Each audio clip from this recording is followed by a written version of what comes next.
അപ്പോൾ നമ്മുടെ എല്ലാ മച്ചന്മാർക്കും പുതിയൊരു വീട്ടിലേക്ക് ഏറ്റവും സ്വാഗതം. ഇന്ന് നമ്മൾ ചെയ്യാൻ പോകുന്നത് വെച്ചാൽ ഒരു ഡി ലെവൽ ICU ആംബുലൻസ് ആണ്. NICU, PICU, ICCU എല്ലാം ഉള്ള ഡി ലെവൽ ICU ആംബുലൻസ്. അതായത് ഒരു എമർജൻസി ഘട്ടങ്ങളിൽ, അതായത് വെരി ക്രിട്ടിക്കലായിട്ടുള്ള പേഷ്യൻറ്റിനെ ഷിഫ്റ്റ് ചെയ്യാനും കാര്യങ്ങളുള്ള NICU, അതായത് കുട്ടികളുടെ NICU, ബാക്കി എല്ലാ കാര്യങ്ങളുള്ള വെന്റിലേറ്റർ സർവ്വ സംവിധാനമുള്ള ഒരു ഡി ലെവൽ ICU ആംബുലൻസിൻ്റെ വിശേഷങ്ങളാണ് നമ്മൾ പോകുന്നത്. നമുക്ക് ഈ വണ്ടി തന്നു വെച്ചാൽ നമ്മുടെ തണൽ മുരിക്കാശ്ശേരി എന്ന് പറഞ്ഞൊരു സ്ഥാപനത്തിൻ്റെ വണ്ടിയാണിത്. അപ്പം അവർ തണൽ മുരിക്കാശ്ശേരി എന്ന് പറഞ്ഞാൽ നമ്മുടെ ഇടുക്കി ജില്ല മുരിക്കാശ്ശേരി കേന്ദ്രീകരിച്ച് പ്രവർത്തിക്കുന്ന ഒരു ഡയാലിസിസ് സെൻറ്ററും പാലിയേറ്റീവ് കെയറും എല്ലാം ഉള്ള തണൽ മുരിക്കാശ്ശേരി എന്ന് പറഞ്ഞ സ്ഥാപനത്തിൻ്റെ ഒരു ICU ആംബുലൻസാണിത്. അപ്പം ഇതിൻ്റെ വിശേഷങ്ങളോട് നമുക്ക് പോവാം.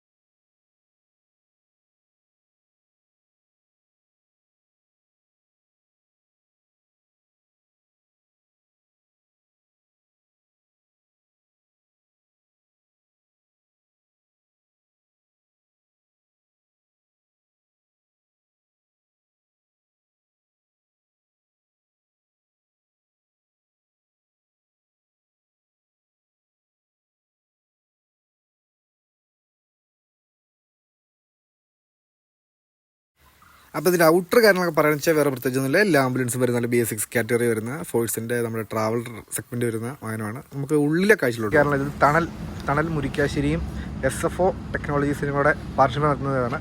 വണ്ടി തുറന്നിപ്പോൾ ഇതാണ് നമ്മൾ ആദ്യം വണ്ടി കാണുമ്പോൾ തന്നെ ഇതിൻ്റെ ഇൻറ്റീരിയർ കാര്യങ്ങളെല്ലാം ഫുൾ AC. ബാക്കി കാരണം ഫുൾ മിഷനറി ലോഡാണ് വണ്ടിക്കകത്ത്. സിറിഞ്ചുമ്പ കാര്യങ്ങളൊക്കെ ഉണ്ട്. വണ്ടിക്കകത്തുള്ളത് സെക്ഷൻ മെഷീനാണ്. ഇതാണ് നേഴ്സിന് വരുന്ന സീറ്റ് അല്ലേ? റോളിംഗ് ടൈപ്പാണ്, റൊട്ടേറ്റബിൾ അല്ലേ? അവസാനം ഈ പേഷ്യൻ്റൊക്കെ എന്തെങ്കിലും കണ്ടീഷൻ നോക്കുകയാണെങ്കിൽ നമുക്ക് തിരിഞ്ഞിരിക്കാൻ കാര്യങ്ങൾ ചെയ്യാം. കംഫർട്ടാണ്, നേഴ്സിന് പൂർണ്ണമായിട്ട് കംഫർട്ടാണ് വണ്ടി ഇരിക്കുമ്പോൾ അല്ലേ? എല്ലാ സീറ്റിനും സെപ്പറേറ്റ് സീറ്റ് ബെൽറ്റ് കാര്യങ്ങളുണ്ട്. ശരി. പിന്നെ നമുക്ക് വണ്ടിക്കകത്ത് ഒരു വാഷ് ടാങ്ക് വരുന്നുണ്ട്. അതിന് ശേഷമാണ് 5G വന്നേക്കുന്നത്. ഇപ്പോൾ 5Gയിൽ വരുന്നതെന്ന് പറഞ്ഞു കഴിഞ്ഞാൽ ഹോസ്പിറ്റലിൽ ഇരുന്ന് മോണിറ്റർ ചെയ്യാൻ പറ്റുന്ന ഒരു സംവിധാനം, അതുപോലെ പോർട്ടബിൾ എക്സ്റേ, സ്കാനിങ്, അങ്ങനത്തെ സംവിധാനമൊക്കെ വരുന്നു. നമുക്ക് അതിലേക്ക് കിടക്കേണ്ട ആവശ്യമില്ല. നമുക്ക് ചുരുക്കം വണ്ടികളെ ഉള്ളൂ ഇപ്പോൾ 5G ഉള്ളത്. ആശ്ചരണ, അതുപോലെ തന്നെ ഇപ്പോൾ തൊടുപുഴ കോപ്പറേറ്റീവ് സൊസൈറ്റിയുടെ വണ്ടി, അങ്ങനെ കുറച്ച് വണ്ടികളേ ഉള്ളൂ. നമുക്ക് നമ്മുടെ വണ്ടിയെ പറ്റി പറയാം. ഇത് മെയിനായിട്ട് സ്പെഷ്യലൈസ് ചെയ്തേക്കുന്നത് NICU-നാണ്. ന്യൂബോൺ ബേബീസ് എന്ന് പറയുമ്പോൾ നമുക്ക് സ്റ്റാർട്ടിങ് വരുന്ന മെയിനായിട്ടാണ് ഇൻക്യുബേറ്റർ. 2-2.5 കിലോ വരെയുള്ള കുഞ്ഞുങ്ങളെ നമുക്ക് ഇതിനകത്ത് എടുക്കാം. ന്യൂബോൺ ബേബീസിനല്ലേ? നമ്മളിപ്പോൾ വണ്ടി സർവീസ് സ്റ്റാർട്ട് ചെയ്തിട്ട് ഏകദേശം ഇത് 3-ാമത്തെ മാസം, ആദ്യത്തെ ആഴ്ചയാണ്. ഈ 2 മാസം നമ്മൾ ഇതിനകത്ത് ആകെ എടുത്തേക്കുന്നത് 3 കേസ് എടുത്തിട്ടുള്ളൂ NICU. ബാക്കിയെല്ലാം കാർഡിയാക് കേസാണ്. എന്തോരം പ്രായമുള്ള പിള്ളേരത് ഉണ്ടായി 4 മണിക്കൂറുള്ളത്, ഉണ്ടായി 10 ദിവസമുള്ളത്, 10 ദിവസമുള്ളത്, ഉണ്ടായി 3 ദിവസമുള്ള കുഞ്ഞുങ്ങൾ ഒക്കെ എടുത്താണ്. എല്ലാം ബ്രീത്തിങ് ഡിഫിക്കൽറ്റി, ലങ്സ് ഡിസീസ്, അങ്ങനെ കുറച്ച് കാര്യങ്ങളാണ് എടുത്തേക്കുന്നത്. അല്ലേ? അപ്പോൾ അത് നിങ്ങൾ കേസ് എടുക്കുമ്പോൾ സ്ട്രെച്ചറിലോട്ട് ലോഡ് ചെയ്യുമോ? നമ്മളിവിടെ ഇത് ഒട്ടിച്ച് വെച്ചേക്കാണിത്. നമ്മളിത് ഇതൊക്കെ കഴിച്ച് നമ്മളിതും കൂടെ എടുത്ത് സ്ട്രെച്ചറിൽ വെച്ചിട്ട് നമ്മൾ ലോക്ക് ചെയ്യുകയാണ് ചെയ്യണത്. അതിനകത്ത് ഇതിൽ വരുന്ന സംവിധാനങ്ങൾ അധികമൊന്നുമില്ല. നമുക്ക് കുഞ്ഞുങ്ങളുടെ മേത്ത് കുഞ്ഞിൻ്റെ ടെമ്പറേച്ചർ അറിയാനുള്ള കാര്യമാണിത്. ഇത് കുഞ്ഞിൻ്റെ ചെസ്റ്റിലോ ഇല്ലെങ്കിൽ ബോഡിയിലോ എവിടെയെങ്കിലും വെക്കും. അപ്പോൾ കുഞ്ഞിന് എന്തോരും നമുക്ക് ശരിക്കും വരുന്ന ഹീറ്റിൻ്റെ ടെമ്പറേച്ചറിൻ്റെ ഇതെന്ന് പറഞ്ഞാൽ 36.5 സംതിങ് ഒക്കെയാണ്. നമ്മൾ ആ റേഞ്ചിൽ സെറ്റ് ചെയ്യുള്ളൂ. പിന്നെ നമുക്ക് ഇതിനകത്ത് ഇത് തുറക്കാണ്ട് കുഞ്ഞിൻ്റെ അകത്ത് ട്യൂബിങ്സ് കാര്യങ്ങളൊക്കെ ചെയ്യുവാണെങ്കിൽ ഇത് ഹാൻഡിൽ ചെയ്യാനുള്ളതും കാര്യങ്ങളൊക്കെ നോക്കാനുള്ളതാണ് ഈ ക്യാപ്പ് വരുന്നത്. അതിൻ്റെ ട്യൂബിങ്സ് ഒക്കെ വരുന്ന ഹോളാണ് ഇവിടെ. ഇതിൽ ഇത്രേ ഉള്ളൂ, ഇതിൽ വേറെ സംവിധാനങ്ങളില്ല. ബാക്കി എല്ലാം നേരിടുന്നത് ഈ ഒരു ഒറ്റ വെന്റിലേറ്റർ. ഇത് മിൻട്രയുടെ TV50 എന്ന് പറയുന്ന കാറ്റഗറി വരുന്ന വെന്റിലേറ്ററാണ്. TV50. ഇതിന് മേളിലുള്ളത് TV80 എന്ന് പറയുമ്പോഴത്തേനും എയർ ആംബുലൻസ്, ഹെലികോപ്റ്റർ പോലത്തെ ആംബുലൻസിൽ വരുന്നത്. ഇതും അതുപോലെ തന്നെ വരുന്നതാണ്.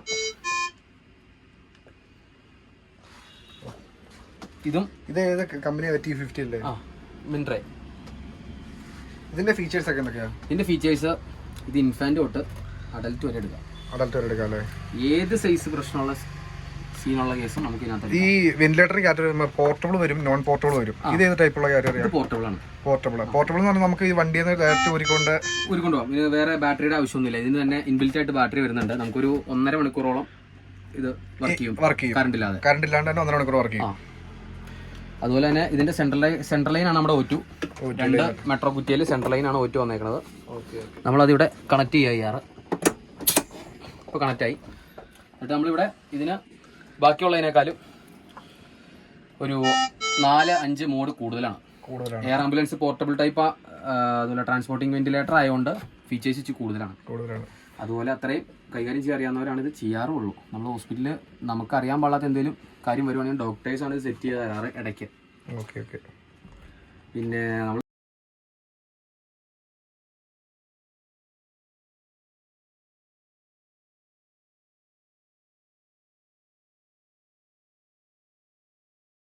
അപ്പോൾ നമ്മുടെ വണ്ടി വന്നിട്ട് 2ാമത്തെ മാസം കംപ്ലീറ്റ് ആയിട്ട് ഓടി. നമ്മുടെ വണ്ടിയിൽ ഇതുവരെ ആരും പേഷ്യൻ്റ് ആരും അറസ്റ്റിൽ പോയിട്ടില്ല. മാക്സിമം നമുക്ക് എടുക്കാൻ എല്ലാം നമ്മൾ എടുത്തിട്ടുണ്ട്. എല്ലാ കേസും നമുക്ക് ഡെത്തൊന്നും നമ്മുടെ വണ്ടി റിപ്പോർട്ട് ആയിട്ടില്ല ഇതുവരെ. നമ്മൾ മാക്സിമം ഹോസ്പിറ്റൽ വരെ എല്ലാം എത്തിച്ചിട്ടുണ്ട്. നമുക്ക് ഇവിടെ ഉള്ള ഒരു പ്രശ്നം എന്താ വെച്ചാൽ നമുക്ക് ഇവിടെ 120 കിലോമീറ്ററുള്ള അടുത്ത ഹോസ്പിറ്റലുള്ളൂ. ഓണയ്ക്ക് മൊത്തം ഫോറസ്റ്റ് കാര്യങ്ങളൊക്കെ അറിയാലോ. അപ്പം അതിൻ്റെതായ കുറച്ച് പ്രശ്നങ്ങളും കാര്യങ്ങളൊക്കെ ഉണ്ട്. BP മോണിറ്റർ അല്ലേ? ഇത് കാർഡിയക് മോണിറ്ററാണ്.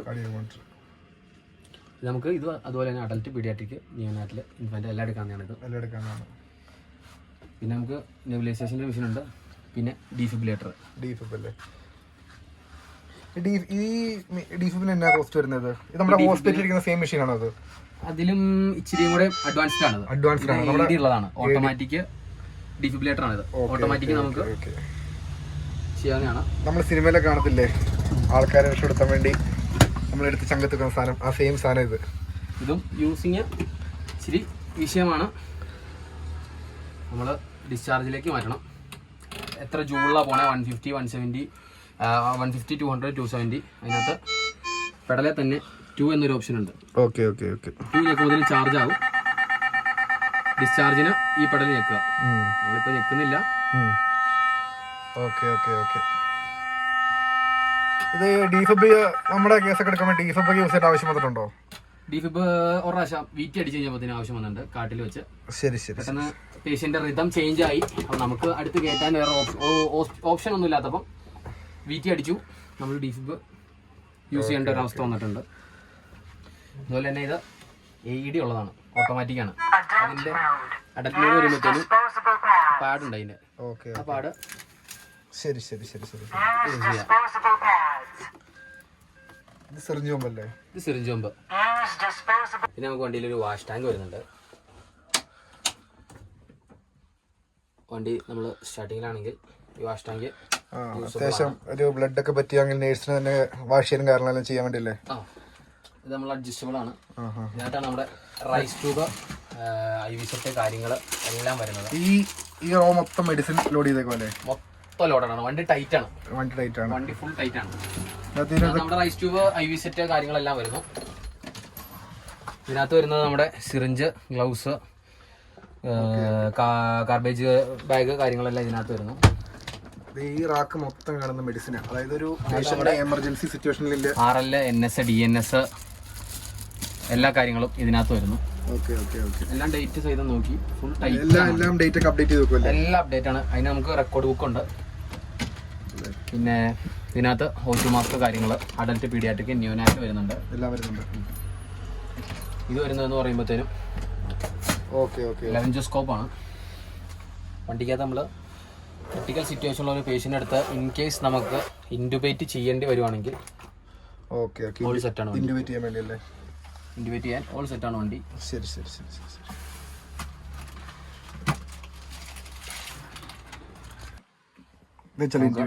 ഇൻറ്റുബേറ്റ് ചെയ്യണമെങ്കിൽ ഉള്ള എല്ലാ സംവിധാനവും വണ്ടി ഫുള്ളോടെ എല്ലാ മെഷീനും എല്ലാ എന്ത് സാഹചര്യത്തിൽ എന്ത് സംവിധാനവും എന്ത് സംഭവിച്ചാലും നമുക്ക് ഇവിടെ നിന്ന് 120 കിലോമീറ്ററിലാണ്, ഇല്ലെങ്കിൽ ഒരു 80 കിലോമീറ്ററെങ്കിലും പോകണം ഒന്ന് ഇൻറ്റുബേറ്റ് ചെയ്യണമെങ്കിൽ പോലും. ഇതിനിടയ്ക്ക് നമുക്ക് ഈ കാട്ടിൽ വെച്ച് എന്ത് സംഭവിച്ചാലും ആ പേഷ്യന്റിന് ഞങ്ങൾ ഉത്തരവാദികളാണ്. അതായത് നമ്മുടെ ഈ തണൽ എന്ന് പറഞ്ഞാൽ ICUവിന്റെ സർവീസും കാര്യങ്ങളെല്ലാം പ്രൊവൈഡ് ചെയ്യുന്ന ഇടുക്കി ഏരിയയിലാണ്. ഇടുക്കി മുരിക്കാശ്ശേരി ചെറുതോണി ഏരിയയിലാണ്. ഇവിടുന്ന് അടുത്തുള്ള ഹോസ്പിറ്റൽ കാരണം വെച്ചാൽ 100 kilometre Kottayam medical college, 60-70 kilometre അടുത്ത് തൊടുപുഴ അടുത്ത ഹോസ്പിറ്റൽ കാരണമല്ലേ ഉള്ളൂ. അപ്പോൾ അതുവരെ ഒരു പേഷ്യന്റിനെ ഇവിടുന്ന് കോട്ടയത്തേക്ക് റെഫർ ചെയ്യുവാണെങ്കിൽ നമ്മൾ പോകുന്നത് ഇടുക്കി ഫോറസ്റ്റിൽ കൂടെയാണ്. ഫോറസ്റ്റ് റേഞ്ച് പൈനാവ് ഫോറസ്റ്റ് റേഞ്ചിന്റെ അകത്തോടെയാണ്. കോട്ടയത്തിന്റെ കീഴിൽ വരുന്നതാണ്. നമുക്ക് ഇവിടുന്ന് ഫോറസ്റ്റ് റേഞ്ച് കഴിഞ്ഞ് 38-40 കിലോമീറ്ററിനപ്പുറമാണ് ഒരു ബിഷപ്പ് വയലിൻ എന്ന് പറഞ്ഞ ഒരു ഹോസ്പിറ്റൽ ഉള്ളത്. അത് പാസ് ചെയ്താൽ പിന്നെ പാലാ മാർസ്ലീവേ ഉള്ളൂ. എങ്ങനെ പോയാലും ക്രിട്ടിക്കൽ ഉള്ള ഒരു പേഷ്യന്റിന് അവസ്ഥ സാഹചര്യം മോശമായി കഴിഞ്ഞ് കഴിഞ്ഞാൽ ഞങ്ങൾ അതിൽ ഉത്തരവാദിയാണ്. അതെ അതെ. ഇപ്പൊ നമ്മൾ ഇവിടുന്ന് ഒരു പേഷ്യന്റിനെ കൊണ്ട് ഇപ്പൊ ഇടുക്കി ടു കോട്ടയം എന്ന് വെച്ചാൽ കോട്ടയം വരെ ഒരു പേഷ്യന്റ് എത്താനുള്ള എന്ത് കണ്ടീഷൻ വന്നാലും ആ പേഷ്യന്റ് അത് പൂർണ്ണ ഉത്തരവാദിത്വം അതെല്ലാം റെഡിയാക്കാനുള്ള എല്ലാ മിഷനറിയും മെഡിസിനും കാര്യങ്ങളെല്ലാം ഈ ICU ആംബുലൻസ് ഫുൾ ലോഡായിട്ട് വെച്ചിട്ടുണ്ട്. ഇതിനകത്ത് ആർട്ടറീസ് കാരണങ്ങളുണ്ടല്ലേ. Kidney tray. Okay okay okay okay. അതാണ് ഈ ട്രെയിൽ വരുന്നത്. ഇത് വരുന്നതെന്ന് പറയുമ്പോൾ ഓട്ടോ മാസ്ക് തന്നെയാണ്. ശരി ശരി ശരി. നമുക്കിവിടെ കൂടുതലും വരുന്നത് കാർഡിയാക്ക്, ബ്രീത്തിങ് ഡിഫിക്കൽറ്റി, എഡിമ, അങ്ങനെയുള്ള കേസുകളാണ്. സ്ട്രോക്ക്, RT ആണ് ഇപ്പോൾ ഉള്ളതിൽ നല്ല രീതിയിൽ നമ്മൾ എടുത്തോണ്ടിരിക്കുന്ന RT ആണ്. റിബോഡിച്ചിൽ ലെങ്സിക്കാറിൽ അങ്ങനത്തെ ഒക്കെ ഇഷ്യൂസുകളാണ്. ഇത് ഈ മൊബിലൈസറിനെ പറ്റി പറയാമോ? മൊബിലൈസർ നമ്മളിപ്പോൾ ഒരു പേഷ്യനെ കൊണ്ടുപോകുന്നത് നമ്മുടെ തല ഒന്നും ഹെഡ് ഇഞ്ചുറി ഉള്ള പേഷ്യന്റിനെ പെടലി അനങ്ങാണ്ടിരിക്കണം. ഒരിക്കലും ഹെഡ് കിടന്ന് അങ്ങോട്ടും കൂടെ ആടരുത്. ചിലപ്പോൾ അവർക്ക് അൺകോൺഷ്യസ് ആയിരിക്കും, വലിയ ഡ്രൗസി ആയിരിക്കും. അപ്പൊ അങ്ങനെയുള്ള പേഷ്യൻസിന് നമ്മൾ ഇവിടെ പൊസിഷൻ ചെയ്തിട്ട് ഇത് വെക്കും. ഇനിയിപ്പോൾ പേഷ്യന്റ് അൺകോൺഷ്യസോ ഇല്ലെങ്കിൽ അതുപോലെ തന്നെ എപ്പോഴും അസ്വസ്ഥമായിട്ട് ഇരിക്കുന്ന ഒരു പേഷ്യന്റ് ആണെങ്കിൽ അതിന് നമ്മൾ ഹെഡിൽ വെക്കുന്ന ഒരു ഐറ്റം ഉണ്ട്. കബോർഡല്ല.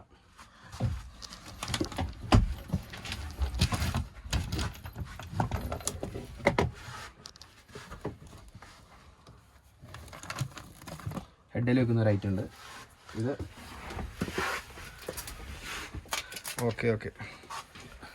തല അനങ്ങാണ്ടിരിക്കാൻ വേണ്ടി ഷെയ്ക്ക് ആവാണ്ടിരിക്കാനല്ല. ഈ ചില പേഷ്യന്റ് പ്രായമുള്ളവരൊക്കെ ചിലപ്പോൾ ഭയങ്കരമായിട്ട് അസ്വസ്ഥത കാണിക്കും, എണീക്കാൻ നോക്കും. അങ്ങനെയൊക്കെ വരുമ്പോഴത്തേനും നമ്മൾ ഇതങ്ങ് ഒട്ടിക്കും. ഇതൊട്ടിച്ചിട്ട് ഇങ്ങനെ വയ്ക്കും. എന്നിട്ട് ഇതും പൊട്ടിച്ച് വയ്ക്കും. ആ പേഷ്യന്റ് പിന്നെ അനങ്ങില്ല. നമ്മളിങ്ങനെ ഒട്ടിച്ച് വയ്ക്കുവാണെങ്കിൽ. പിന്നെ ഇവിടെയാണ് നമ്മുടെ സക്ഷൻ കത്തീറ്റർ, യൂറിൻ ബാഗ് കാര്യങ്ങളെല്ലാം വരുന്നത് ഇവിടെയാണ്. ഇതിനകത്താണ് വെച്ചേക്കുന്നത്. പിന്നെ നമ്മുടെ മെയിൻ ഡ്രോയാണ് മെഡിസിൻസ് അല്ലേ.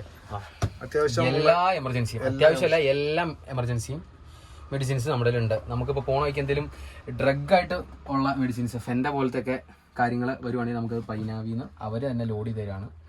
അവരുടെ ആംബുലൻസിൽ അവർക്ക് നമുക്ക് ആവശ്യമുള്ള അത്ര ലോഡ് ചെയ്ത് തന്നവരാണ്. അവിടെ നമുക്ക് പേഷ്യന്റ് തരുവാണെങ്കിൽ എല്ലാ മെഡിസിൻസും ഈ വണ്ടിയിലുണ്ട്. ഇതാണ് ICU ആംബുലൻസ് കാറ്റഗറി എന്ന് പറയുന്ന വണ്ടിക്ക് അതിന് സ്പെഷ്യലൈസ് ഫീച്ചറും കാര്യങ്ങളെല്ലാം. ഇതിലാണ് നമ്മുടെ ആംബു ബാഗ്, അഡൽറ്റ്, പീഡിയാട്രിക്, നിയോനാറ്റില് 3 ആംബു ബാഗ്. ഈ വണ്ടി മെയിൻ ആയിട്ട് 3 കാറ്റഗറിയല്ലേ സ്പെഷ്യലൈസ് ചെയ്തേക്കുന്നത്? അഡൽറ്റ്, പീഡിയാട്രിക്, നിയോനാറ്റില്. എല്ലാ ICU ആംബുലൻസ് അതെ, പക്ഷെ നമ്മൾ ഇച്ചിരി സ്പെഷ്യലൈസ് ചെയ്തേക്കുന്നത് നിയോനാറ്റിലല്ലേ. കുഞ്ഞു പിള്ളേരെ കുട്ടികളെ കൊണ്ടുപോകാൻ വേണ്ടി, കുട്ടികളെ എടുക്കുന്ന വെന്റിലേറ്റർ കണക്ട് ചെയ്യുന്ന ഐറ്റാണ്. ട്രോളജി സ്റ്റേറ്റർ എന്ന് പറയും, സ്റ്റേറ്റ് കണക്ടർ എന്ന് പറയും സാധനം. കിട്ടാനില്ല, ഇത് ഡൽഹിയിൽ നിന്ന് വരുത്തിച്ചേക്കുന്നതാണ്. പിന്നെ എയർവേ, അതുപോലെ തന്നെ mask, bypass mask, filter, ventilator filter, എല്ലാം നമുക്കൊരു 3-4 ഐറ്റം സ്പെയർ ഉണ്ടാവും. നമുക്ക് ആ കുഞ്ഞുങ്ങളുടെ മാത്രമാണ് കിട്ടാനില്ലാത്തത് ഇവിടെ. കുഞ്ഞുങ്ങളുടെ ഈ വെന്റിലേറ്ററിന്റെ ഐറ്റം കിട്ടാനില്ല ഇവിടെ. ഇത് പുറത്തുനിന്ന് വന്നേക്കണേണ്ട നമ്മളത് വരുത്തിച്ചേക്കും ഇപ്പോൾ. ഇതിനകത്ത് ഈ ആംബുലൻസിൽ നേഴ്സ് ഇവിടെ അല്ലേ ഇരിക്കുന്നത്? നേഴ്സ് ഇവിടെയും ഡ്രൈവർ ഫ്രണ്ടിലായിരിക്കും. അപ്പോൾ ഈ ഡ്രൈവർക്ക് നേഴ്സ് തമ്മിൽ എന്തെങ്കിലും കമ്മ്യൂണിക്കേഷൻ ചെയ്യാൻ എന്ത് ചെയ്യുന്നത്? നമുക്ക് വേറെ വണ്ടികളില്ലാത്ത ഒരു വാക്കി ടോക്കി ഉണ്ട്. കാരണമുണ്ടല്ലേ. നമുക്കിത് സെപ്പറേഷൻ ചെയ്തിട്ടില്ല. അപ്പം നേഴ്സ് എന്തെങ്കിലും ഈ വണ്ടിക്കകത്ത് പ്രത്യേകത എന്താ വെച്ച് കഴിഞ്ഞാൽ ഇത് ഫുള്ള് മൾട്ടിവുഡ് ചെയ്തേക്കണ വണ്ടിയാണ്. മൾട്ടിവുഡ് അല്ലേ. റൂഫ് സഹിതം മൾട്ടിവുഡില് ഫൈബർ. ഇതിന് ഇന്റീരിയറും കാര്യങ്ങളും കാണുമ്പോൾ തന്നെ നമുക്കൊരു ഒരു പ്രീമിയം ഫിനിഷ് പോലെ തോന്നുന്നത്. ഇതാണ് ഇതിന്റെ ഇന്റീരിയർ വരുന്നത്. ഇട്ടിട്ടുണ്ടെങ്കിൽ പോലും അകത്ത് പേഷ്യന്റിന് ഉള്ളിലോട്ട് അറിയത്തില്ലല്ലേ? പുറത്ത് സൈറിനുണ്ടെങ്കിലും ഉള്ളിലോട്ടൊന്നും കേൾക്കത്തില്ല. പുറത്ത് എന്തൊക്കെ ശബ്ദങ്ങളുണ്ടെങ്കിലും അകത്തേക്ക് അത് ഫീൽ ചെയ്യില്ല. ശരി ശരി ശരി ശരി. അപ്പം ചില പേഷ്യൻസ് സൈറിന് കിടുമ്പോഴത്തേനും ഭയങ്കരമായിട്ട് റെസ്റ്റ്ലെസ് ആവും. അതുപോലും നമുക്ക് അങ്ങനെ ഫേസ് ചെയ്യേണ്ട വന്നിട്ടില്ല. Okay okay. സ്ട്രെച്ചർ കാറിലല്ല ഓട്ടോമാറ്റിക് ലോഡാകുന്ന സ്ട്രെച്ചറല്ലേ? എല്ലാം ഹൈഡ്രോളിക് സ്ട്രെച്ചർ അല്ലേ? ഇതല്ലേ മറ്റേ പോർട്ടബിൾ ഉണ്ട്, അതായത് പേഷ്യന്റ് ഷിഫ്റ്റ് ചെയ്യാൻ നേരത്ത് നമ്മൾ വെന്റിലേറ്റർ ആയിട്ട് വേറെ ഓക്സിജൻ കണക്ട് ചെയ്യാണ്ട് വണ്ടിയിൽ തന്നെ കണക്ട് ചെയ്യുന്നത്. ഇതിൻ്റെ അകത്ത് പിന്നെ നമുക്കൊരു സ്പൈനൽ ഇഞ്ചുറി സംഭവിക്കുന്ന ആൾക്ക് എന്ത് ചെയ്യാൻ പറ്റും? രണ്ട് ടൈപ്പ് അല്ലേ സ്ട്രെച്ചർ ഉണ്ടല്ലേ? Okay okay. അതെല്ലാം സ്പൈൻ ബോർഡ് കാരണല്ലേ അല്ലേ? നട്ടലൊരുക്ക് കാര്യങ്ങളൊക്കെ ഒരു വണ്ടി എടുക്കുന്നത്. ഐസി വണ്ടി എന്ന് പറഞ്ഞാൽ നമ്മൾ റോട്ടിൽ നിന്ന് എടുക്കില്ലായിരിക്കൊന്നുമില്ല. സീരിയസ് ഉള്ള പേഷ്യന്റ് റോട്ടിൽ. അപ്പം ഈ വണ്ടിയിൽ ഏത് സാഹചര്യത്തിലും ഡി ലെവൽ സപ്പോർട്ട്, അതായത് ഒരു ICU ആംബുലൻസ് സംബന്ധമായ എല്ലാ സപ്പോർട്ടിലും ഈ വണ്ടിയിൽ ഏത് സമയത്തും ഉണ്ട്. ഇതാണ് ഇവരുടെ നമ്പർ. തണൽ മുരിക്കാശ്ശേരി കേന്ദ്രീകരിച്ച് പ്രവർത്തിക്കുന്ന വണ്ടിയാണ്. ഇടുക്കി ഏരിയയിൽ വണ്ടി എപ്പോഴും സജീവമായിട്ടുണ്ട്. പിന്നെ നമ്മുടെ വണ്ടിയിൽ വീൽ ചെയർ ഉണ്ട്. വീൽ ചെയർ വെക്കുന്ന സംവിധാനമാണ് ഇവിടെ. വീൽ ചെയർ ഉണ്ട്. പിന്നെ നമുക്ക് റൂട്ടിൽ എടുക്കാൻ പറ്റാത്ത സാഹചര്യത്തിൽ കിട്ടുന്ന പേഷ്യൻ്റ് ആണെങ്കിൽ അതിനുള്ള ഐറ്റാണ് സ്കൂപ്പ് അല്ലേ? രണ്ട് പിടിപ്പിക്കുക, രണ്ട് സൈഡിൽ നിന്ന് കണക്ട് ചെയ്ത് ആളെടുക്കാം. അപ്പം ഇത്രയൊക്കെയാണ് ഒരു ICU ആംബുലൻസിൻ്റെ ഇൻറ്റീരിയർ എന്ന് പറയുന്നത്. ഇത് നമുക്ക് ഫ്രണ്ടിലോട്ട് പോകാം. ഇതാണ് ICU ആംബുലൻസിൻ്റെ ഫ്രണ്ട് ക്യാബിനും കാര്യങ്ങളെല്ലാം. ഇതിലെന്തൊക്കെയാണ് പ്രത്യേകിച്ചുള്ളത് ICU ആംബുലൻസിന്റെ ക്യാബിന്? ഇതാണ് നമ്മുടെ ഉള്ളിലെ ക്യാബിൻ. നമ്മൾ നേഴ്സും പേഷ്യന്റും കാര്യങ്ങളെല്ലാം ഇരിക്കുന്നത്. ഞാൻ കുറച്ച് മുന്നേ പറഞ്ഞായിരുന്നു, നമുക്ക് പുറകിലേക്ക് ഈ ഗ്ലാസ് അടച്ചു കഴിഞ്ഞ് കഴിഞ്ഞാൽ പുറകിലേക്ക് ഒരു സൗണ്ട് പോലും കേൾക്കില്ല. Okay okay okay. അങ്ങനെ വരുമ്പോഴത്തേനും വാക്കി ടോക്കി നേഴ്സും സ്റ്റാഫും വാക്കി ടോക്കി യൂസ് ചെയ്യും. Okay okay. അതില് എന്ത് പറയാം, നമുക്ക് എന്തെങ്കിലും പറയാനുണ്ടെങ്കിൽ എപ്പോഴും ഞാനിവിടെ പൊസിഷൻ ചെയ്യും. ആളെപ്പോഴും ആളുടെ കയ്യിലുണ്ടാവുക. കേസ് എടുത്തു കഴിഞ്ഞാൽ എപ്പോഴും ആളുടെ കയ്യിലുണ്ടാവുക. നമുക്ക് പറയാനുള്ള കാര്യങ്ങൾ പറയും. ആൾക്ക് എന്തെങ്കിലും ഇപ്പം പെട്ടെന്നൊരു സാഹചര്യത്തിൽ വണ്ടി ഒന്ന് സ്റ്റോപ്പ് ചെയ്യണം, ഒരു ലോഡിങ് കൊടുക്കണം എന്നൊരു സാഹചര്യം വരുവാണെങ്കിൽ ആൾ പറയും വണ്ടി ഒന്ന് സ്റ്റോപ്പ് ചെയ്ത് തരിക, ഒരു ലോഡിങ് പോകണം, എമർജൻസി ആണ് എന്ന് പറയുമ്പോൾ നമ്മൾ അപ്പം തന്നെ വണ്ടി സ്റ്റോപ്പ് ചെയ്ത് കൊടുക്കും. അല്ലാതെ ആൾക്ക് എന്നാൽ ഹൈ റേഞ്ചേരിയാണ്, പെട്ടെന്ന് ഇറങ്ങി വന്ന് നമ്മളെ വിളിക്കാനുള്ള ഒരു ടൈം നമുക്ക് കിട്ടുന്നില്ല. Okay okay okay. അപ്പോൾ അതൊക്കെയാണ് ഇതിനകത്ത് വയർലെസിന്റെ ഫീച്ചർ എന്ന് പറയുന്നത്. പിന്നെ നമുക്ക് വണ്ടിയിൽ വരുന്നത് 4 സൈറിനാണ്. 4 ടൈപ്പ് ഉണ്ടല്ലേ? 4 ടൈപ്പ് ഉണ്ട്. അതിനകത്ത് ഒന്ന് ഇന്നോവേറ്റീവിന്റെ 0.1 0.2 രണ്ട് സൈറിൻ ഇന്നോവേറ്റീവിന്റെ ആണ്. ബാർലൈറ്റ് ഇന്നോവേറ്റീവിന്റെ ആണ്. ഇത് കമ്പനി വന്ന സൈറിനാണ്. പിന്നെ നമുക്ക് ഓട്ടത്തിൽ സൈറിൻ മാറ്റി കൊടുക്കും ചില ആംബുലൻസ്. റിമോട്ട് കാറിലല്ലേ? ഇല്ല, റിമോട്ടിലാണ്. നമുക്ക് വണ്ടി ഓടിക്കുമ്പോൾ നമുക്ക് വേറെ ഒരു അസ്വസ്ഥത ഉണ്ടായിട്ടുണ്ടെങ്കിൽ നമുക്ക് റിമോട്ട് കാറിൽ യൂസ് ചെയ്യാം. കൈ പിടിക്കുകയാണെ ഇത് ഓൺ സ്വിച്ച് ആണ്. എന്നിട്ട് നമ്മൾ കയ്യെ പിടിച്ച് സൈറ് മാറ്റി കൊടുക്കേണ്ട സിറ്റുവേഷൻ നമ്മൾ കൈ കൊണ്ട് പോയി ഞെക്കേണ്ട കാര്യമില്ല. കൈ കൊണ്ട് ഇങ്ങനെ ഞെക്കുന്ന ആവശ്യമില്ല, നമുക്കത് റിമോട്ടിൽ. Okay okay okay okay. പിന്നെ ഇതൊരു ആൻഡ്രോയിഡ് ഇൻഫർമേഷൻ സിസ്റ്റം ചെയ്തിട്ടുണ്ട്. നിങ്ങൾക്ക് മാപ്പും കാര്യങ്ങളും യൂസ് ചെയ്യാൻ വേണ്ടിയല്ലേ? മാപ്പും കാര്യങ്ങളും യൂസ് ചെയ്യാം. നമുക്കിപ്പം ഇവിടുന്ന് 40 കിലോമീറ്റർ ഓടിപ്പോയൊക്കെ കേസ് എടുക്കുന്നുണ്ട് ഒരു അവസ്ഥയുണ്ട്. ചില അൺലോൺ ലൊക്കേഷനിലൊക്കെ പോയി. അൺലോൺ ലൊക്കേഷൻ എന്ന് പറഞ്ഞു കഴിഞ്ഞാൽ ഇവിടെ 40 കിലോമീറ്റർ നമ്മൾ തേനി പോയി കേസ് എടുക്കുന്നുണ്ട്. അതുപോലെ തന്നെ നമ്മൾ മൂന്നാർ, ടാറ്റ, അടിമാലി, കട്ടപ്പന, സെന്റ് ജോൺസ്. ശരി ശരി ശരി. നമ്മളെവിടെയാണെങ്കിലും കേസ് എടുക്കും. ഇതാണ് ഫ്രണ്ട് ക്യാബിനുള്ള AC കാറിലൊക്കെ ഉണ്ടല്ലേ? വണ്ടി ഫുൾ AC ആണ്. ഫുൾ AC ആണ്. പിന്നെ ഇത് BS6 മോഡൽ വണ്ടിയാണ്. ഫോഴ്സിന്റെ BS6 ടൈപ്പ് അല്ലേ? നമുക്ക് വണ്ടിക്കകത്ത് വേറെ വിഷയങ്ങളൊന്നുമില്ല. Okay okay okay. ബാക്ക് ക്യാബിലേക്കുള്ള ഇൻവെർട്ടർ കണക്ഷൻ. ഇൻവെർട്ടർ കാറിലല്ല, ഇത് ഓണാക്കും ഓഫാക്കും ചെയ്യണം. Okay okay okay. ഇത്രയൊക്കെയാണ് ഒരു ഡി ലെവൽ ICU ആംബുലൻസിൻ്റെ ഫീച്ചറും അതിൻ്റെ കാര്യങ്ങളെല്ലാം പറയുന്നത് വെച്ചാൽ ഇതൊക്കെയാണ് ഉള്ളത്. അപ്പം ഇത്രയൊക്കെ ഉള്ളൂ നമ്മുടെ ഡി ലെവൽ ICU ആംബുലൻസിൻ്റെ വീഡിയോ എന്ന് പറയുന്നത്. ഇതൊക്കെയാണ് ഇവിടെ ICU ആംബുലൻസ് കാറ്റഗറി വരുന്ന വണ്ടിയിൽ. അപ്പം ഇത്രയൊക്കെ ഉള്ളൂ ഈ ഒരു ICU ആംബുലൻസിൻ്റെ റിവ്യൂവും കാര്യങ്ങളൊക്കെ. പിന്നെ ഇത് ആദ്യത്തെ വ്ളോഗാണ് ആംബുലൻസ് സംബന്ധമായിട്ടുള്ള. ഇനി നമുക്ക് അടുത്ത വീഡിയോയിൽ ബാക്കി പല കാര്യങ്ങളും, പല വ്ളോഗും പല കാര്യങ്ങളൊക്കെ ആയിട്ട് അടുത്ത വീഡിയോയിൽ നമുക്ക് കാണാം. ഇതുവരെ ഗുഡ് ബൈ.